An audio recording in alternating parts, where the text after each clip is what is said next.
Hey guys, welcome to another Fitness Friday. Today we're going to take it a little bit lighter with some lighter core exercises, and we're going to kind of focus on a condition called diastasis recti.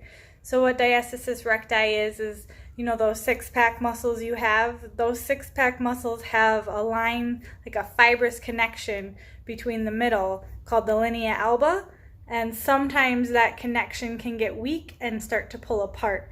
So we'll kind of do a lot of exercises that can help with that, as well as go into some of the things you can do throughout your day to help that out. Enjoy. So here I am first just showing you how to palpate for a diastasis. You want to put your fingers along the middle of your stomach and you want to lift your head up, and you're going to see if there's a separation there. You can test above and below your belly button, and you can turn your hand so that you see how many finger widths. Okay, so one of the first things that you want to think about is your daily posture, the way you get in and out of bed, the way you lift things, the way you reach for things, and so we'll go over those. Right now, I'm going to show you how you want to get in and out of bed. So one thing with the diastasis recti that you don't want to do is sit straight up, because that puts a lot more pressure on the abdominal muscles, and if you do have a diastasis recti, you'll notice that you see that bulge more when you do something like that. So throughout the exercises today and while you're doing everything during the day, you want to try to limit how much you're seeing that bulge. So I'll show you first how to not sit up, and then I'll show you how to sit up.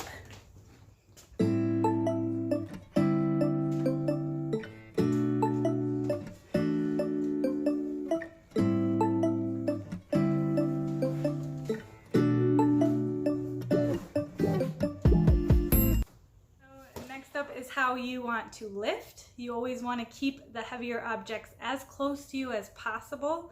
So when you lift, you're bending your knees, keeping your weight through your heels, sticking your butt back, all good things to protect your back. You might want to point your toes out a little bit, and that will protect your back too. And just think about driving through your heels as you lift and not so much your toes. So I will show you. Things will not always be this conveniently placed, but just try to get as close as you can to whatever it is that you're lifting. All right, so let's get to some exercises. If you have any questions about any other thing throughout your daily activities, your daily life, just let me know, and I can brainstorm with you about ways that we can change things up to protect your back and protect your core. For the exercises today, it's helpful to have a mat, a Swiss ball, a resistance band, and any types of weights to challenge you with progression. I use a Swiss ball and I use a red resistance band. I don't use any weights today, but you can always add weight and you can always increase resistance to challenge yourself more. So the first thing you want to do to make sure that you're engaging your core correctly is to palpate for the ASIS, which is that bump in the front of your hips. You're going to move inward and you're going to feel that muscle called the transverse abdominis. And what you're going to do is you're going to try to pull your belly button up and in like you're putting on a tight pair of pants. You want to do this contraction during all of your exercises, and you want to do it when you're working on lifts throughout your day. Okay, let's get to some exercises. First, we're going to do marching, 3 sets of 10 on each side. I'll do 10 of all the exercises for demonstration purposes. Don't forget to bring your feet down nice and slow and light, and keep your core engaged.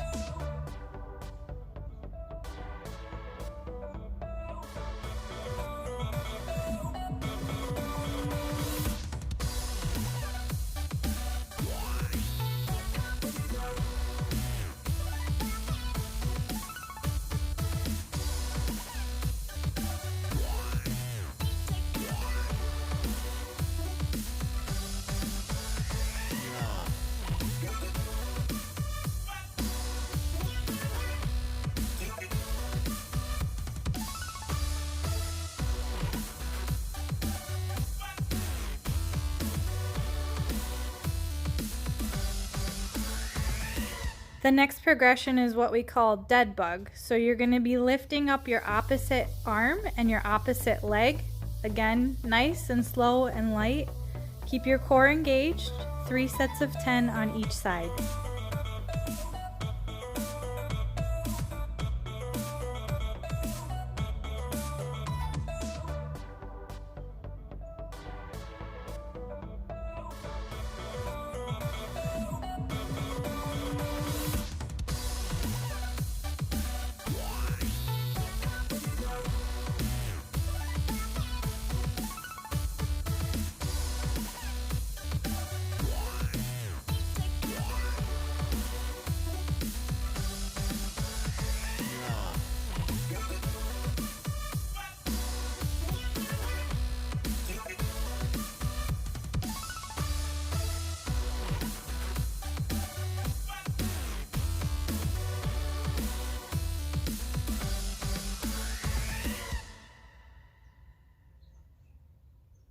Now the next challenge in this progression is to do what we call 90-90 marching. So you're going to lift one leg up, your hip and your knee are at 90 degrees.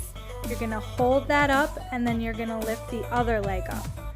I find it helpful to switch which leg I'm lifting first, just to kind of help get an even challenge to each side. So you're going to do 3 sets of 10 of this one. If your back is arching and you can't keep control of this exercise, then stick with the other ones first.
This is a very good beginner core exercise. It's an isometric abdominal exercise. So you're going to take the Swiss ball and put it between your hands and your knees.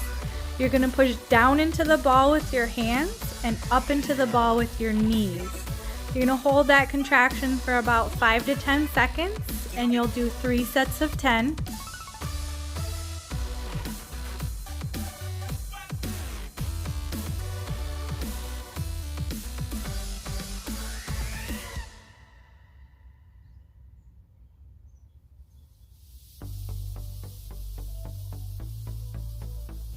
Then we'll do an isometric oblique exercise.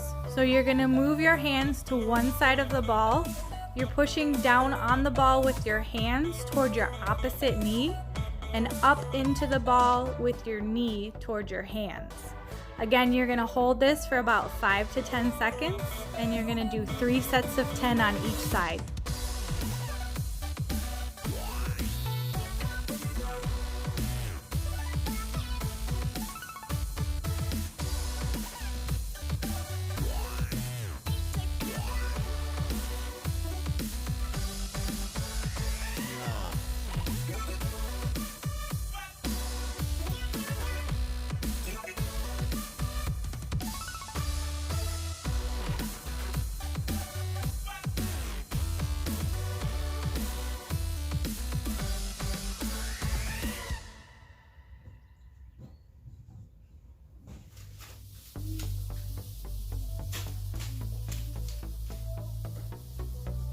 So the clam exercise is really great for core strengthening and glute strengthening.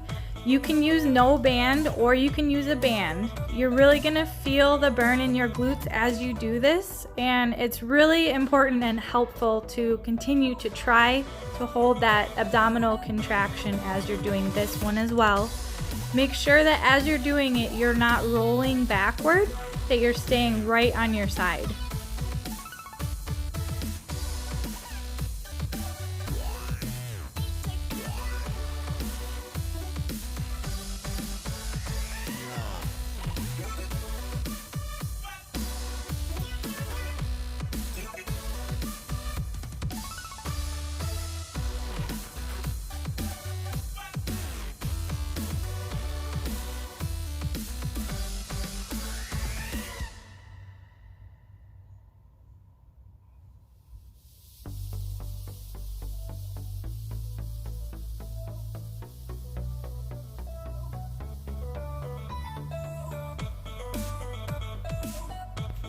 So here we're gonna do 3 sets of 10 of bird dog on each side. You are keeping your core engaged, you're lifting up your opposite arm and your opposite leg, and you're trying to keep your back nice and flat. Try not to lift your leg up so high that you're kind of rotating, and make sure that you try to keep your weight evenly distributed. You should feel some strain in your core while you're doing this one as well.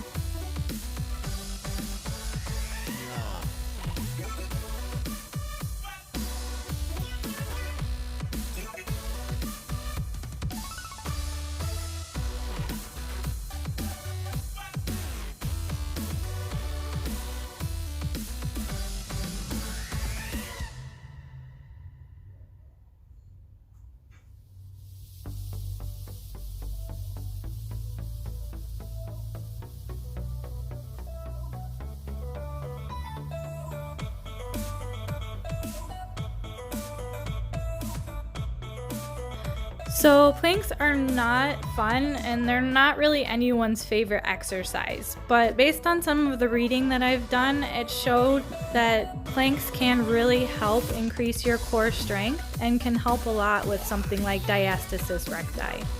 So doing planks, I would recommend something like 3 times for 10 to 30 seconds every day, and just progress as you're able to.